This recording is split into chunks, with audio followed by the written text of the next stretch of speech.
The news 18 ಕನ್ನಡದ ನಿರಂತರ ಅಭಿಯಾನ ಸರ್ಕಾರಿ ಶಾಲೆಗಳನ್ನು ಉಳಿಸಿ ಅವರಿಗೆ ಮೂಲಭೂತ ಸೌಕರ್ಯಗಳನ್ನು ಕೊಡಿ, ಸರ್ಕಾರಿ ಶಾಲೆಯ ಮಕ್ಕಳಿಗೂ ಕೂಡ ಶಿಕ್ಷಣದ ವ್ಯವಸ್ಥೆಯಲ್ಲಿ ಬದಲಾವಣೆ ತಂದು ಅವರು ಕೂಡ ನೆಟ್ಟಿಗೆ ಓದಂಗಾಗ್ಲಿ ಅನ್ನುವಂಥದ್ರ ಬಗ್ಗೆ ಆಶಯವನ್ನ ವ್ಯಕ್ತಪಡಿಸ್ತಾ ಅದ್ರ ಬಗ್ಗೆ ತೋರಿಸ್ತಾ ಇದ್ವಿ ಯಾವ್ಯಾವ ಜಿಲ್ಲೆಯಲ್ಲಿ ಹೇಗಿದೆ ಪರಿಸ್ಥಿತಿ ಅಂತ. ಇವತ್ತು ಸಿಎಂ ತವರು ಜಿಲ್ಲೆಗೆ ಹೋಗೋಣ. ಸಿಎಂ ತವರು ಜಿಲ್ಲೆಯಲ್ಲಿ ಸರ್ಕಾರಿ ಶಾಲೆಗಳ ದುಸ್ಥಿತಿ ಹೇಗಿದೆ ಅನ್ನುವಂಥದ್ದನ್ನ ತೋರಿಸ್ತೀವಿ. ನಂಜನಗೂಡಲ್ಲಿ ಶಿಥಿಲಗೊಂಡಿದೆ ಸರ್ಕಾರಿ ಶಾಲೆ. ನಂಜನಗೂಡಿನ ರಾಷ್ಟ್ರಪತಿ ರಸ್ತೆಯಲ್ಲಿರುವಂಥ ಶಾಲೆ ನಂಜನಗೂಡು. ಸಿದ್ದರಾಮಯ್ಯನವ್ರ ಕ್ಷೇತ್ರ ಆಲ್ಮೋಸ್ಟ್ ನಂಜನಗೂಡಿಗೆ ಸೇರ್ಕೊಳ್ಳುವಂಥದ್ದು. ವರ್ಣ ಕ್ಷೇತ್ರ ಇದೆಯಲ್ಲ, ಅದು ವಿಧಾನಸಭಾ ಕ್ಷೇತ್ರಕ್ಕೆ ಮಾತ್ರ ನೋಡಿದ್ರೆ ವಿಧಾನಸಭಾ ಕ್ಷೇತ್ರ ವರ್ಣ ಕ್ಷೇತ್ರ, ಆದರೆ ಉಳಿದಂತೆ ನಂಜನಗೂಡಿಗೆ ಅಟ್ಯಾಚ್ ಆಗಿರುವಂಥದ್ದು. ಅವರೆಲ್ಲ ಅಲ್ಲಿಗೆ ಹೋಗಬೇಕು, ಸಿದ್ದರಾಮಯ್ಯನವ್ರ ಕ್ಷೇತ್ರದವರೆಲ್ಲ. ಆ ಒಂದು ಶಾಲೆಗಳು ನಂಜನಗೂಡಿನ ತಾಲೂಕಿನಲ್ಲಿರುವಂಥ ಶಾಲೆಗಳ ಪರಿಸ್ಥಿತಿ ಹೇಗಿದೆ ಅನ್ನುವಂಥದ್ದು ನೋಡ್ಬಿಟ್ರೆ ನೀವು 1ರಿಂದ 7ನೇ ತರಗತಿಯಲ್ಲಿದ್ದಾರೆ 50 ಮಕ್ಕಳು. ಕುಸಿದು ಬೀಳ್ತಾ ಇದೆ ಶಾಲಾ ಕಟ್ಟಡದ ಮೇಲ್ಛಾವಣಿ, ಬೆರ್ಕು ಬಿಟ್ಟಿದೆ ಸಂಪೂರ್ಣ ಶಾಲೆಯ ಕಟ್ಟಡ. ಸಂಪೂರ್ಣ ಹಾಳಾಗೋಗಿರುವಂಥದ್ದು ಕಿಟಕಿ ಬಾಗಿಲುಗಳು. 6 ಕೊಠಡಿಯಲ್ಲಿ 3 ಕೊಠಡಿ ಸಂಪೂರ್ಣವಾಗಿ ಶಿಥಿಲ ಆಗಿದೆ. 1 to 7th ವರೆಗೂ ಇದೆ. 50 ಜನ ಮಕ್ಕಳಿದ್ದಾರೆ, ಯಾಕೆಂದ್ರೆ ಮೊದಲೇ ಕಿತ್ತೋಗಿರೋ ಶಾಲೆ ಅಲ್ವಾ, ಸೊ ಮಕ್ಕಳನ್ನ ಯಾರು ಪೋಷಕರು ಸೇರಿಸ್ತಾ ಇಲ್ಲ. ಹಂಗಿದ್ದು ಕೂಡ 50 ಮಕ್ಕಳು ಬಂದು ಓದ್ತಾ ಇದ್ದಾರೆ. ಈ ಸಂದರ್ಭದಲ್ಲಿ 6 ಕೊಠಡಿಯಲ್ಲಿ 3 ಕೊಠಡಿ ಸಂಪೂರ್ಣವಾಗಿ ಶಿಥಿಲಗೊಂಡಿದ್ದಾವೆ. 70 ವರ್ಷದ ಶಾಲಾ ಕಟ್ಟಡಕ್ಕೆ ಕಾಯಕಲ್ಪ ಬೇಕಾಗಿದೆ. ಕನ್ನಡ ಮೇಷ್ಟ್ರು ಅಂತ ಕೂಡ ಕರಿತೀವಿ ಸಿದ್ದರಾಮಯ್ಯನವ್ರನ್ನ, ಯಾಕೆಂದ್ರೆ ಯಾವಾಗಲೂ ಕೂಡ ಗಾದೆಗಳನ್ನಾಗಿರ್ಬೋದು, ಸಂಧಿಗಳನ್ನಾಗಿರ್ಬೋದು, ಮತ್ತೆ ಕನ್ನಡದ ಬಗ್ಗೆ ಪಾಠಗಳನ್ನ ವಿಧಾನಸಭೆಯಲ್ಲೇ ಮಾಡಿರುವಂಥದ್ದನ್ನೆಲ್ಲ ನೋಡಿದೀವಲ್ಲ ನಾವು. ಈಗ ನೋಡಿ ಅವ್ರ ಕ್ಷೇತ್ರದಲ್ಲಿ ಹೇಗಿದೆ ಪರಿಸ್ಥಿತಿ ಅನ್ನುವಂಥದ್ದನ್ನ ಸಿದ್ದರಾಮಯ್ಯನವ್ರು ನೋಡಬೇಕು. ನೋಡಿ, ಆಗ್ಲೋ ಈಗ್ಲೋ ಅಂತ ಬಿದ್ದೋಗುವಂಥ ಪರಿಸ್ಥಿತಿಯಲ್ಲಿ 3 ಕೊಠಡಿಗಳು ಸಂಪೂರ್ಣವಾಗಿ ಶಿಥಿಲಾವಸ್ಥೆಯಲ್ಲಿರುವಂಥದ್ದು. ಇದು ಮೇಲ್ಛಾವಣಿಯ ಭಾಗ ಯಾವ ರೀತಿಯಾಗಿ ಕಿತ್ತೋಗಿದೆ, ಯಾವುದೇ ವ್ಯವಸ್ಥೆ ಇಲ್ಲ ಅಲ್ಲಿ, ಯಾವ ವ್ಯವಸ್ಥೆನೂ ಕೂಡ ಇಲ್ಲ. 1 to 7th ಪ್ರಾಥಮಿಕ ಶಾಲೆ ಅದು. 6 ಕೊಠಡಿ ಇದಾವೆ. 6 ಕೊಠಡಿಯಲ್ಲಿ 3 ಕೊಠಡಿ ಮಾತ್ರ ಹಂಗೋ ಹಿಂಗೋ ಒಂದು ಸ್ವಲ್ಪ ಚೆನ್ನಾಗಿದ್ದಾವೆ, ಮಕ್ಕಳು ಕೂತ್ಕೊಂಡು ಓದೋದಕ್ಕೆ. 1 to 7th ವರೆಗೂ ಇರುವಂಥ ಮಕ್ಕಳನ್ನ 3 ಕೊಠಡಿಯಲ್ಲಿ 2 ತರಗತಿಗಳನ್ನು ಹಾಕಿ ಓದಿಸುವಂಥ ಕೆಲಸ ಆಗ್ತಾ ಇದೆ. ಸರ್ಕಾರಿ ಹಿರಿಯ ಪ್ರಾಥಮಿಕ ಬಾಲಕರ ಮತ್ತು ಬಾಲಕಿಯರ ಶಾಲೆ ಅದು. ಇಂಥ ದುಸ್ಥಿತಿಯನ್ನ ಫೇಸ್ ಮಾಡ್ತಾ ಇದೆ ಅಲ್ಲಿ ಸರ್ಕಾರಿ ಶಾಲೆ. ಸಿದ್ದರಾಮಯ್ಯನವರ ಕ್ಷೇತ್ರದಲ್ಲಿರುವಂಥ ಸರ್ಕಾರಿ ಶಾಲೆ. ನಿನ್ನೆ ಉಪಮುಖ್ಯಮಂತ್ರಿಗಳ ಕ್ಷೇತ್ರದನ್ನ ತೋರಿಸ್ತಾ ಇದ್ವಿ, ಚನ್ನಪಟ್ಟಣದಿಂದ. ಈಗ ನಂಜನಗೂಡು ಸಿದ್ದರಾಮಯ್ಯನವರ ಕ್ಷೇತ್ರದ್ದು. ನಂಜನಗೂಡು ಹೃದಯ ಭಾಗದಲ್ಲಿರೋ ಈ ಶಾಲೆ ಸ್ಥಿತಿ ನೋಡಿದ್ರೆ ನಮಗೆ ಬಹಳ ದುಃಖ ಆಗ್ತಾ ಇದೆ. ಯಾಕಂದ್ರೆ ಇಲ್ಲಿ ಸ್ಥಳೀಯ ಸರ್ಕಾರ ಏನ್ ಮಾಡ್ತಾ ಇದೆ, ಇಲ್ಲಿ ಇರುವಂತ BO ಏನ್ ಮಾಡ್ತಾ ಇದ್ದಾರೆ, ನಮ್ಮ ಶಾಸಕರು ಏನ್ ಮಾಡ್ತಾ ಇದ್ದಾರೆ, ಆಡಳಿತ ವರ್ಗ ಏನ್ ಮಾಡ್ತಾ ಇದೆ. ವಿಶೇಷವಾಗಿ ಇದು ನಮ್ಮ CM ತವರು ಕ್ಷೇತ್ರ. ಇಂಥ ಒಂದು ತವರು ಕ್ಷೇತ್ರದಲ್ಲೇ ನಮ್ಮಲ್ಲಿ ಈ ತರ ಶಾಲೆಗಳು, ಈ ತರ ಈಗ 200ರಿಂದ 300 ಮಕ್ಕಳು ಓದ್ತಿದ್ದಂಥ ಶಾಲೆ ಕೇವಲ 50ಕ್ಕೆ ಬಂದಿದೆ ಅಂದ್ರೆ ಕಾರಣ ಏನು? ನಮ್ಮ ಶಾಲೆಗೆ ನಮ್ಮ ಸರ್ಕಾರ ಸರಿಯಾದ ರೀತಿಯಲ್ಲಿ ಸ್ಪಂದಿಸ್ತಾ ಇಲ್ಲ, ಸೌಲಭ್ಯಗಳನ್ನ ಕೊಡ್ತಾ ಇಲ್ಲ. ನೀವು ಬೇರೆ ಬೇರೆ ಏನೇನಕ್ಕೂ ಅನವಶ್ಯಕ ಖರ್ಚು ಮಾಡ್ತಿದ್ದೀರಾ, ಬೇಡದಕ್ಕೆಲ್ಲ ಮಾಡ್ತಾ ಇದ್ದೀರಾ. ಬನ್ನಿ ಸ್ವಾಮಿ ನೋಡಿ ಇಲ್ಲಿ ಶಾಲೆನ, ಈ ಶಾಲೆಗೆ ಮಾಡಿ, ಇನ್ನು ಉತ್ತೇಜನ ಕೊಡಿ, ಬಿಲ್ಡಿಂಗ್ನ ಉನ್ನತೀಕರಿಸಿ. ಯಾಕೆ ಸರ್ಕಾರಿ ಶಾಲೆ ಜನ ಬರಲ್ಲ? ಈ ಕಿತ್ತೋದ್ ಶಾಲೆಯ ಪರಿಸ್ಥಿತಿ ಹೇಗಿದೆ ಅನ್ನುವಂಥದ್ದನ್ನ ನಮ್ಮ ಮೈಸೂರಿನ ಪ್ರತಿನಿಧಿ ಆನಂದ್ ಅಲ್ಲೊಂದು ಪ್ರತ್ಯಕ್ಷ ವರದಿಯನ್ನ ಕೊಟ್ಟಿದ್ದಾರೆ, ನೋಡ್ಕೊಂಡ್ಬರೋಣ. ಸರ್ಕಾರಿ ಶಾಲೆಗಳಿಗೆ ಮಕ್ಕಳನ್ನ ಸೇರಿಸಿ ಮರಳಿ ಬಾ ಶಾಲೆಗೆ ಅಂತೆಲ್ಲ ಸರ್ಕಾರಗಳು ಕಾರ್ಯಕ್ರಮವನ್ನು ರೂಪಿಸ್ತವೆ. ಆದರೆ ಸರ್ಕಾರಿ ಶಾಲೆಗೆ ಮಕ್ಕಳು ಯಾಕೆ ಬರ್ತಾ ಇಲ್ಲ ಅಂತ ರಿಯಾಲಿಟಿ ಚೆಕ್ ಮಾಡೋದಾದ್ರೆ ಸರ್ಕಾರಿ ಶಾಲೆಗಳ ಪರಿಸ್ಥಿತಿಯನ್ನ ಒಮ್ಮೆ ನೋಡಬೇಕಾಗುತ್ತೆ. ನಾನೀಗ ಮೈಸೂರು ಜಿಲ್ಲೆಯ ನಂಜನಗೂಡು ಹೃದಯ ಭಾಗದಲ್ಲಿರುವಂಥ ಒಂದು ಸರ್ಕಾರಿ ಶಾಲೆ ಇದ್ದೇನೆ. ನೀವು ದೃಶ್ಯದಲ್ಲೂ ಸಹ ನೋಡ್ತಾ ಇರ್ಬೋದು. ಇದು ನಂಜನಗೂಡು ಹೃದಯ ಭಾಗದಲ್ಲಿರುವಂತಹ ಶಾಲೆಯ ದೃಶ್ಯ. ಅಂತಂದ್ರೆ ಈಗಾಗಲೇ ಈ ಶಾಲೆಗೆ ಸುಮಾರು 80 ವರ್ಷಗಳೇ ಕಳೆದಿದೆ.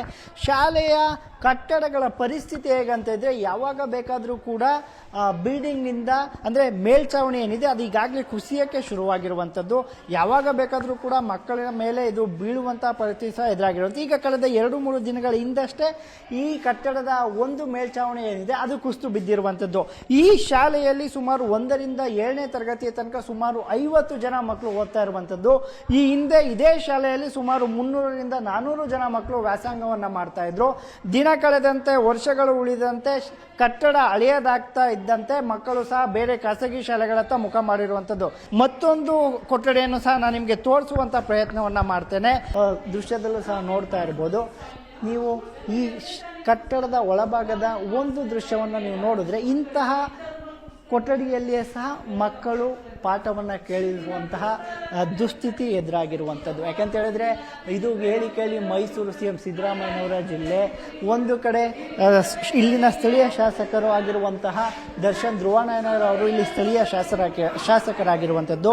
ಸದ್ಯ ಈ ಸರ್ಕಾರಿ ಶಾಲೆಗಳನ್ನ ಉಳಿಸಿ ಬೆಳೆಸಬೇಕಾದಂಥ ಇಲ್ಲಿನ ಸ್ಥಳೀಯ BO ಏನಿದ್ದಾರೆ ಮಹೇಶ್ ಅವರು ಯಾವುದೇ ರೀತಿಯಲ್ಲೂ ಕೂಡ ಯಾವುದಕ್ಕೂ ಕೂಡ ತಲೆ ಕೆಡಿಸ್ಕೊಳ್ತಾ ಇಲ್ಲ.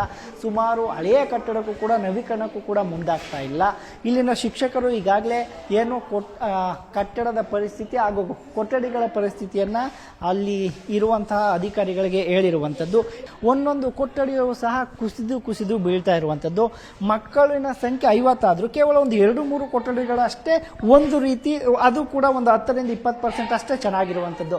ಉಳಿದ ಯಾವ ಕೊಠಡಿಗಳು ಕೂಡ ಸರಿಯಾದಂತಹ ನಿರ್ವಹಣೆ ಇಲ್ಲ. ಹಳೆಯ ಕಟ್ಟಡ ಆಗಿದ್ದರಿಂದ ಕುಸಿತಾ ಇದೆ. ಇದನ್ನ ನವೀಕರಣ ಮಾಡಬೇಕು. ಇದರ ದುಸ್ಥಿತಿಯನ್ನ ಕಂಡು ಕಾಣದಂತೆ ಇಲ್ಲಿನ ಅಧಿಕಾರಿಗಳು ಇದ್ದಾರೆ ಎನ್ನುವಂತಹ ಮಾತುಗಳನ್ನ ಶಿಕ್ಷಕರಾಗಿರ್ಬೋದು, ಸಾರ್ವಜನಿಕರಾಗಿರ್ಬೋದು, ಇಲ್ಲಿನ ಸ್ಥಳೀಯ ನಾಯಕರು ಸಹ ಹೇಳ್ತಾ ಇರುವಂತದ್ದು. ಮಕ್ಕಳು ತಮ್ಮ ಪ್ರಾಣದ ಹಂಗನ್ನು ತೊರೆದು ವ್ಯಾಸಂಗ ಮಾಡ್ತಿದ್ದಾರೆ. ಅಂತಹ ಮಕ್ಕಳಿಗೆ ಒಳ್ಳೆಯ ಶಾಲೆಯ ವಾತಾವರಣವನ್ನ ನಿರ್ಮಾಣ ಮಾಡಿಕೊಡ್ಬೇಕಾಗಿರುವಂತದ್ದು ಅಧಿಕಾರಿಗಳು ಹಾಗೂ ಜನಪ್ರತಿನಿಧಿಗಳ ಕರ್ತವ್ಯವಾಗಿರುವಂತದ್ದು. ಕ್ಯಾಮ್ರಾ ಪರ್ಸನ್ ರಾಹುಲ್ ಜೊತೆ ಆನಂದ್ KS News 18 ನಂಜನಗೂಡು. ಇದ್ರ ಬಗ್ಗೆ ಇನ್ನಷ್ಟು ಮಾಹಿತಿಯನ್ನ ಪಡ್ಕೊಳ್ತಾ ಹೋಗೋಣ. ನಮ್ಮ ಮೈಸೂರಿನ ಪ್ರತಿನಿಧಿ ಆನಂದ್ ನಮ್ಮ ಜೊತೆ ನೇರ ಸಂಪರ್ಕದಲ್ಲಿ ಜಾಯ್ನ್ ಆಗಿದ್ದಾರೆ. ಆನಂದ್, ನೋಡ್ತಾ ಇರ್ತೀವಿ ಯಾವಾಗಲೂ ಕೂಡ ಕನ್ನಡದ ವಿಚಾರ ಅಂತ ಬಂದಂತ ಸಂದರ್ಭದಲ್ಲಿ ಸಿದ್ದರಾಮಯ್ಯನವ್ರಿಗಿನ್ನ ಬೆಸ್ಟ್ ಅದ್ರಲ್ಲಿ ಯಾರು ಇಲ್ಲವೇ ಇಲ್ಲ ಅಂತ ಹೇಳಿದ್ರು ಕೂಡ ತಪ್ಪಾಗ್ಲಿಕ್ಕಿಲ್ಲ. ಕನ್ನಡ ಮೇಷ್ಟ್ರು ಅಂತಾನೂ ಕೂಡ ಅವ್ರನ್ನ ಕರೆಯಲಾಗುತ್ತೆ. ಹಾಗೆ ಅವರು ಸ್ಟಾರ್ಟಿಂಗ್ ಅಲ್ಲೇ ಕನ್ನಡ ಕಾವಲು ಸಮಿತಿಯ ಅಧ್ಯಕ್ಷರು ಕೂಡ ಆಗಿದ್ದಂಥವ್ರು. ಅಂತ ಒಂದು ಸಿದ್ದರಾಮಯ್ಯನವರ ಕ್ಷೇತ್ರದಲ್ಲೇ ಇಂಥ ಪರಿಸ್ಥಿತಿ ಇದೆಯಲ್ಲ ಅಂತ, ಯಾಕೆ ಅದಕ್ಕೊಂದು ಕಾಯಕಲ್ಪ ಕೊಡಕ್ಕಾಗ್ತಾ ಇಲ್ಲ? ಮೈಸೂರು ಜಿಲ್ಲೆ ಹೇಳಿ ಕೇಳಿ CM ಸಿದ್ದರಾಮಯ್ಯನವರ ತವರು ಜಿಲ್ಲೆ. ಅದು ನಂಜನಗೂಡು ಸಹ ಸಿದ್ದರಾಮಯ್ಯನವರ ವರ್ಣ ಕ್ಷೇತ್ರಕ್ಕೆ ಬರುವಂತದ್ದು ಒಂದು ಅರ್ಧ ಭಾಗ. ಆದ್ರೆ ಅಲ್ಲಿನ ಸ್ಥಳೀಯ ಶಾಸಕರು ದರ್ಶನ್ ಧ್ರುವನಾಯನವರು ಯಾಕೆ ಅಧಿಕಾರಿಗಳು ಕಣ್ಮುಚ್ಚಿ ಕುಳಿತಿದ್ದಾರೆ ಅನ್ನುವಂಥದ್ದು ಇಲ್ಲಿರುವಂತಹ ಪ್ರಶ್ನೆ. ಯಾಕಂತ ಹೇಳಿದ್ರೆ ಸುಮಾರು 70 ವರ್ಷಕ್ಕೂ ಮೇಲ್ಪಟ್ಟ ಹಳೆಯ ಕಟ್ಟಡ ಅದು. ಸುಮಾರು 300-400 ಜನ ವಿದ್ಯಾರ್ಥಿಗಳು ಓದ್ತಾ ಇದ್ದಂತಹ ಕಟ್ಟಡದಲ್ಲಿ ಇದೀಗ ಕೇವಲ 50 ಜನ ವಿದ್ಯಾರ್ಥಿಗಳು ವ್ಯಾಸಂಗ ಮಾಡ್ತಾ ಇದ್ದಾರೆ. ಅದು ಸಹ ಇರುವಂತಹ 6 ಕೊಠಡಿಗಳಲ್ಲಿ 3 ಕಟ್ಟಡ ಸಂಪೂರ್ಣ ಶಿಥಿಲಗೊಂಡಿದೆ. ಇನ್ನು ಇರುವಂತಹ 2-3 ಕೊಠಡಿಗಳಲ್ಲೇ 50 ವಿದ್ಯಾರ್ಥಿಗಳಿಗೆ ಪಾಠ ಪ್ರವಚನವನ್ನ ಅಲ್ಲಿಯ ಶಿಕ್ಷಕರು ಮಾಡ್ತಾ ಇರುವಂತದ್ದು. ಇನ್ನು ಆ ಕಟ್ಟಡದ ಹೊರಭಾಗದಲ್ಲಿ ದನ ಕರುಗಳು, ಕುರಿಗಳು, ಮೇಕೆಗಳನ್ನೆಲ್ಲ ಮೇಯಿಸ್ತಾರೆ. ಮತ್ತೊಂದು ಕಡೆ ಕಾಂಪೌಂಡ್ ಕೂಡ ಸರಿ ಇಲ್ಲ.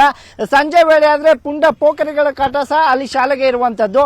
ಅಲ್ಲದೆ ಯಾರು ಸಹ ಹೇಳೋರು ಕೇಳೋರು ಇಲ್ವಾ ಅನ್ನುವಂಥದ್ದು ಒಂದು ಪ್ರಶ್ನೆ. ಆದ್ರೆ ಮತ್ತೊಂದು ಕಡೆ ಅಲ್ಲಿನ BO ಆದಂತವರು ಸರ್ಕಾರಿ ಶಾಲೆಗಳು ಯಾವ ರೀತಿ ಕೆಲಸ ಮಾಡ್ತಾ ಇದೆ, ಯಾವ ರೀತಿ ಕಾರ್ಯನಿರ್ವಹಿಸ್ತಾ ಇದೆ, ವಿದ್ಯಾರ್ಥಿಗಳಿಗೆ ಓದ್ಲಿಕ್ಕೆ ಎಲ್ಲವೂ ಕೂಡ ಅನುಕೂಲವಾಗಿದೆಯಾ ಅನ್ನುವಂಥದ್ನೆಲ್ಲ ಕೂಡ ಪರಿಶೀಲನೆ ಮಾಡಬೇಕು. ಆದ್ರೆ ಅಲ್ಲಿನ BO ಆಗಿರುವಂತಹ ಮಹೇಶ್ ಅವರು ಏನ್ ಮಾಡ್ತಾ ಇದ್ದಾರೆ ಯಾಕಂತ ಹೇಳಿದ್ರೆ ಮಕ್ಕಳು 50 ಜನ ಮಕ್ಕಳು ಓದ್ತಾ ಇರುವಂತಹ ಶಾಲೆಯಲ್ಲಿ ಮೇಲ್ಚಾವಣಿ ಕುಸಿದು ಬೀಳ್ತಾ ಇದೆ. ಒಂದು ರೂಮ್ ನಲ್ಲಿ ಕುಸಿದು ಬಿದ್ರೆ ಅದನ್ನ ಕ್ಲೀನ್ ಮಾಡೋದು ಮತ್ತೆ ಅಲ್ಲೇ ಕೂರ್ಸೋದು. ಮಕ್ಕಳ ಮೇಲೆ ಬಿದ್ರೆ ಆಗುವಂತಹ ಪರಿಣಾಮ ಏನು ಎಲ್ಲವನ್ನು ಕೂಡ ಸರ್ಕಾರ ಅರಿಬೇಕಾಗುತ್ತೆ. ನನಗನ್ಸಿರುವ ಪ್ರಕಾರ CM ಸಿದ್ದರಾಮಯ್ಯನವರಿಗೆ ಇದ್ರ ಬಗ್ಗೆ ಮಾಹಿತಿ ಇಲ್ಲ. ಯಾಕಂತ ಹೇಳಿದ್ರೆ ಅಧಿಕಾರಿಗಳ ದಿವ್ಯ ನಿರ್ಲಕ್ಷ್ಯದಲ್ಲಿ ಎದ್ದು ಕಾಣ್ತಾ ಇರುವಂತದ್ದು. ಸ್ಥಳೀಯ ಶಾಸಕರು ಈ ಕೂಡಲೇ ಅಲ್ಲಿಗೆ ಧಾವಿಸಬೇಕು. ಅಲ್ಲದೆ ಮಕ್ಕಳ ಪರಿಸ್ಥಿತಿ ಹೇಳ್ಬೇಕು. ಅಲ್ಲಿ ಪೃಥ್ವಿ ಹೇಗಿದೆ ಅಂತ ಹೇಳಿದ್ರೆ ಒಂದು ಕಡೆ ಮೇಲ್ಚಾವಣಿ ಕುಸಿತಾ ಇದ್ರೆ ಮತ್ತೊಂದು ಕಡೆ ಅದನ್ನ ಕ್ಲೀನ್ ಮಾಡೋದು, ಅಲ್ಲೇ ಕೂರಿಸುವಂತ ಒಂದು ಪರಿಸ್ಥಿತಿ ಶಿಕ್ಷಕರಿಗೂ ಸಹ ಎದುರಾಗಿದೆ. ಯಾಕಂತ ಹೇಳಿದ್ರೆ ಹೊರಗಡೆ ಕೂರಿಸ್ಲಿಕ್ಕೆ ಆಗಲ್ಲ, ಬಿಸಿಲು ಮಳೆ. ಆದ್ರಿಂದ ಇರುವಂತಹ ಶಿಥಿಲಗೊಂಡಿರುವಂತಹ ಕಟ್ಟಡದಲ್ಲೇ ಮಕ್ಕಳಿಗೆ ಪಾಠ ಪ್ರವಚನವನ್ನ ಮಾಡಬೇಕಾದಂತಹ ದುಸ್ಥಿತಿ ಎದುರಾಗಿದೆ.